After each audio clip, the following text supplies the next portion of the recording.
J'entends des gens dire qu'Amto ne sera jamais président. Wesh la famille, j'espère que vous allez bien et que tout se passe pour le mieux pour vous. Alors désolé, j'ai été absent pour quelques jours, voilà, pour des petits soucis familiaux. Voilà, donc nous sommes de retour les gars. On va essayer de parler ici, des petits mots par-ci par-là que nous voyons chaque jour dans les réseaux sociaux les gars. Ne soyez pas distraits parce que nous sommes à un tournant décisif de notre pays les gars. 2025 c'est une année charnière où beaucoup de choses peuvent se passer. Déjà je tiens à préciser, ne venez pas me prêter des chapelles ici les gars. Je suis tout mais sauf un fanatique. Tout ce que j'essaye de dire ici dans cette chaîne, c'est ce qu'il y a de mieux pour mon pays. C'est ce que j'estime être mieux pour mon pays. Que ce soit le combat contre le tribalisme, que ce soit le combat contre les extrémistes, rien on peut comprendre, on peut ne pas être pour un tel candidat, mais les gars, ne nous éloignons pas de l'objectivité. Dans la vie, lorsqu'on est un homme honnête ou une femme honnête, ce qui nous caractérise, c'est l'objectivité. Une fois qu'on perd cette objectivité, on est plutôt un poison pour notre entourage, pour notre société. L'objectivité, c'est ce qui a de plus beau dans notre vie, les gars. Essayez de parler de manière objective, sans toutefois blesser l'autre. Je pense que dire aujourd'hui que Kamto ne sera jamais président, on dirait que c'est un homme qui vient d'une autre planète, les gars.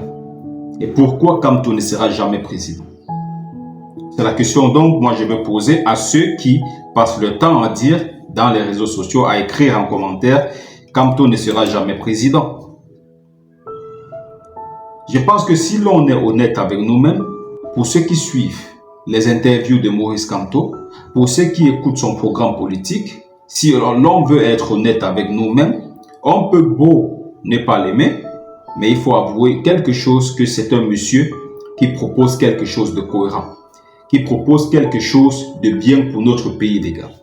Donc, et bien sûr, ces hommes politiques, ils nous proposent souvent comme ça, mais une fois qu'ils sont là-haut, ils sont d'autres personnes, les gars. Mais aujourd'hui, je pense que donner le bénéfice du doute à quelqu'un comme ça, à cet imminent professeur, n'a rien de dramatique, n'est rien de grave, les gars. Qui ne tente rien, n'a rien. Voilà. Donc, les gars, Kamto ne sera jamais président, en vertu de quoi? Pourquoi? Pourquoi est-ce qu'il ne sera jamais président? Il n'a pas les compétences? Je ne pense pas. Il n'est pas camerounais? Je ne pense pas non plus. Quelle est la raison valable qui éliminerait Kamto d'être président de la République dans ce pays? Donc les gars, je pense qu'à un moment donné, arrêtons avec du fanatisme. Parce que toutefois que nous soyons fanatiques, nous n'allons jamais avancer. Ne votons pas l'individu, mais votons plutôt un programme politique, les gars. Ce qui nous interpelle, c'est le programme politique que nous propose chaque candidat. C'est pas l'homme, hein les gars. Parce que si vous regardez seulement la tête de l'homme, peut-être il peut vous énerver, peut-être il ne vous plaît pas physiquement. Ne votons pas l'individu, mais votons plutôt son programme politique. Votons le programme politique qu'il nous propose. L'autre, je crois, avant-hier, il a parlé de ce qu'il comptait faire avec les artistes, les gars. Est-ce que vous n'êtes pas malade? Vous n'avez pas honte de voir vos artistes, vos stars, les stars de votre pays, vivre comme elles vivent là, les gars?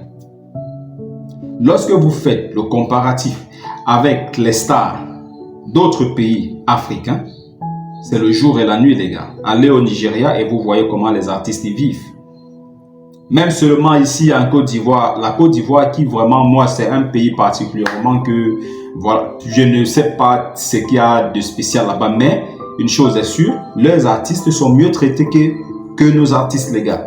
Donc, c'est pour dire à quel point, une fois que quelqu'un nous garantit déjà qu'il prendra bien soin de nos artistes, les gars, je pense que, franchement, il faut lui accorder le bénéfice du doute. Il faut lui accorder le bénéfice du doute, les gars. Et comme je disais récemment dans les précédentes vidéos, le professeur Maurice Kamto ferait mieux de s'éloigner de certains individus de la diaspora qui pourrissent son travail, qui pourrissent son idée. Parce que ceux-là, ces gars de la diaspora, là, ils viennent avec ce qu'on appelle la dictature et pure et simple. Il nous a dit qu'il n'est pas partisan. Nous allons lui donner le bénéfice du doute. Hein, les gars? Je ne vais pas vous demander d'aller voter pour le professeur Maurice Kamto. Une fois de plus, comme je le dis habituellement, chaque Camerounais est libre de faire son choix, les gars. Et seulement, les gars, je vous conseille et je vous demande vraiment de ne pas voter selon vos affinités, les gars.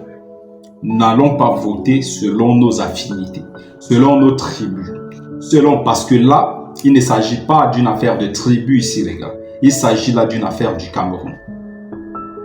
Il s'agit là d'une affaire du Cameroun, les gars. Nous n'avons pas encore écouté tous les candidats. Voilà pourquoi je dis ici, je ne demande à personne d'aller voter pour le professeur Maurice Kamto. Donc, pour l'instant, nous allons observer ça avec beaucoup d'attention. Donc, les gars, voilà tout ce que j'avais à dire ici. Prenez tous soin de vous et la paix sur vous.